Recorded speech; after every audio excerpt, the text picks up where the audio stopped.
গতকাল রাত 9:45 খবর আসে যে সিঙ্গাপুরের জেনারেল হাসপাতালে ওসমান হাদি ইন্তেকাল করেছেন। ইন্নানিল্লাহি ওয়া ইন্না ইলাইহি রাজিউন। আপনারা সকলেই এই খবরটি পাওয়ার পরে দুঃখ প্রকান্ত মন নিয়ে আছি এবং বিক্ষুব্ধ হয়ে আছি, স্বাভাবিক। কারণ গত শুক্রবারে জুম্মার যখন তাকে গুলি করা হয়, তারপর থেকে তার অবস্থা কিন্তু অনেক খারাপ ছিল, সংকটপূর্ণ ছিল। তারপরেও আমরা সবাই আল্লাহর কাছে দোয়া করেছি যে আল্লাহ তার আয়ু দেই, তাকে সুস্থতা দান করেন। বাট সবাইকে কাঁদিয়ে তিনি মারা গেলেন গতকাল রাত্রে। ঠিক আছে, এখন এই ওসমান আলীকে যারা গুলি করলো তারা কোথায় বলেন? তারা কোথায়? বেশিরভাগ জায়গায় বলা হচ্ছে তারা ইন্ডিয়া চলে গেছে। ভাই, বুঝলাম তারা ইন্ডিয়া চলে গেছে, আমাদের দেশে আপনার বর্ডারে কি কেউ নাই? বর্ডার রক্ষা বাহিনী নাই, বিজিবি নাই, তাদের কাজ কি? ইন্ডিয়া ঢুকলো কীভাবে? বর্ডার ফাঁকিতে ইন্ডিয়া ঢুকলো কীভাবে? এই কথাটাকে তুলতেছেন সবাই। তো আমরা বলতেছি যে ইন্ডিয়া তাদের পুশব্যাক করবে, ইন্ডিয়া তাদের ফেরত দিক, বা ইন্ডিয়া তাদের আশ্রয় দিয়েছে। কথা ঠিক আছে, আমি বুঝলাম ইন্ডিয়া তাদের আশ্রয় দিয়েছে, বাট আপনার বর্ডার সে ক্রস করলো কীভাবে?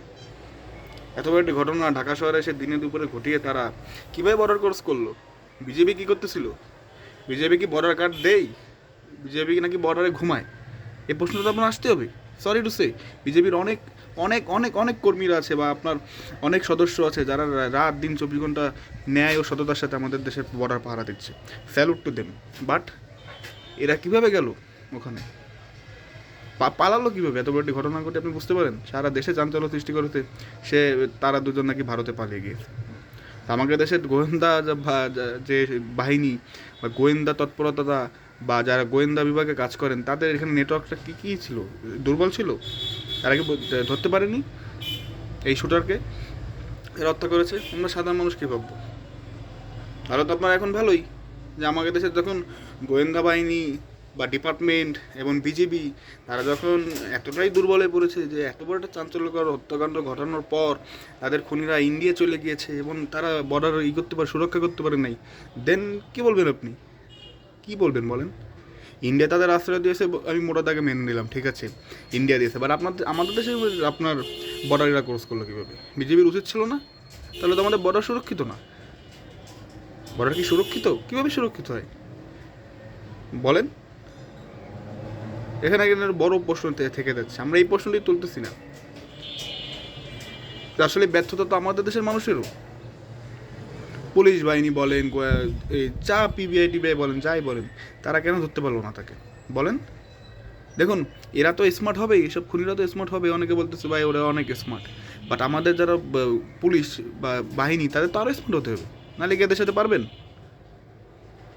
এই যে যারা শুটার তারা নাকি আপনার এদের মোটরসাইকেলের নাম প্লেট টেলেট এসব চেঞ্জ করে এবং সব কিছু পূর্ব পরিকল্পিত ছিল। ভাই, এরকম একজন হাই প্রোফাইল লোক যাকে মারলে আপনার পুরো দেশ একটা চাঞ্চল্য সৃষ্টি হবে, তাকে মারার জন্য তো এরা প্ল্যান করবেই, স্বাভাবিক। তা আপনার প্ল্যান কি তাকে ধরার জন্য? একজন মানুষ মারা গেলে, এরকম হাই প্রোফাইল মানুষ মারা গেলে আপনারা ধরতে পারছেন না, সাধারণ মানুষ মারা গেলে আর আপনার কী ধরতে পারবেন? এটা মানুষ বুঝে গেছে, সরি, বাট এটা সত্য। বাংলাদেশের আইন শৃঙ্খলা বাহিনী কতটা দুর্বল সেটা আমরা এই ঘটনার মাধ্যমে বুঝতে পারছি, আর বর্ডার যে কতটা সুরক্ষিত এটাও আমরা বুঝতে পারছি। তো কিছু কিছু প্রশ্ন আমাদের তুলতে হবে যে তারা কীভাবে ইন্ডিয়া গেল? যদি ইন্ডিয়া যেয়ে থাকে, কীভাবে যেয়ে গেল তারা বলেন? আশা করি আপনারা এসব প্রশ্ন তুলবেন, কারণ এগুলা কিন্তু নালে এরকম ঘটনা এটার পর ঘটবে, কারণ এসব খুনিরা তো আপনার রাজপথ পেয়ে যাবে যে মানুষ মেরে আমরা ইন্ডিয়ায় চলে যাবো ভাই, বর্ডার পালিয়ে কী আরাম। হ্যাঁ, অদ্ভুত।